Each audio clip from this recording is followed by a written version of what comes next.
that the Continental Free Trade Area seeks to change. All right.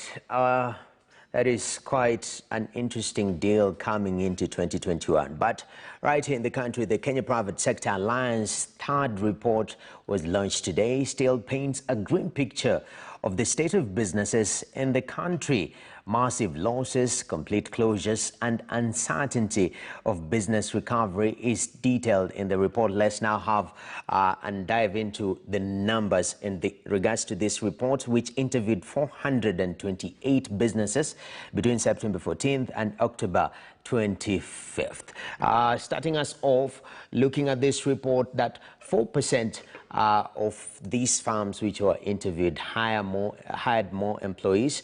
48% of them of businesses made losses, and this is in comparison to the May-June period, which was the peak of COVID-19, the first wave effects on businesses. 34% of businesses also made more than 50% in losses. When you look at that figure in losses in May-June period, it was higher, but in the September-October it was at 50%. Moving to the next slide, we've seen 42% of businesses can't pay taxes, and this is due to reduced revenue. As they put it, 50% of businesses remained closed, and this number was higher in the May-June period, and 37% of those closed during Q2 managed to reopen.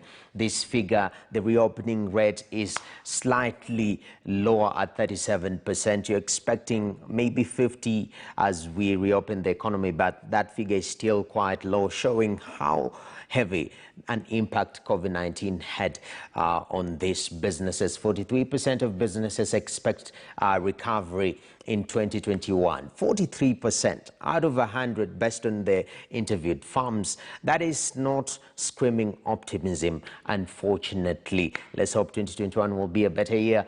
The state of employment, we have 58% of businesses retained employees. That is well above 50%. We know a lot of businesses let employees go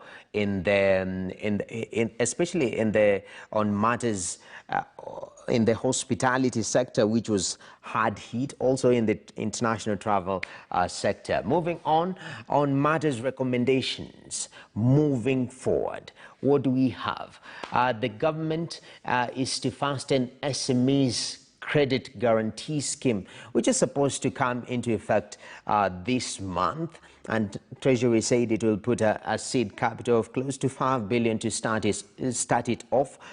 We haven't seen that concretely happening. Assist SMEs access economic stimulus packages. There are a myriad of packages, economic stimulus package that was rolled out earlier on, but this needs to be reinforced to cushion the SMEs and also relook on energy costs for production. And if you read today's papers, actually the issue of energy is quite an imminent discussion that we need to have. Well, that is what is happening on matters businesses in the country. But going back again on the African scale, Africa's internet economy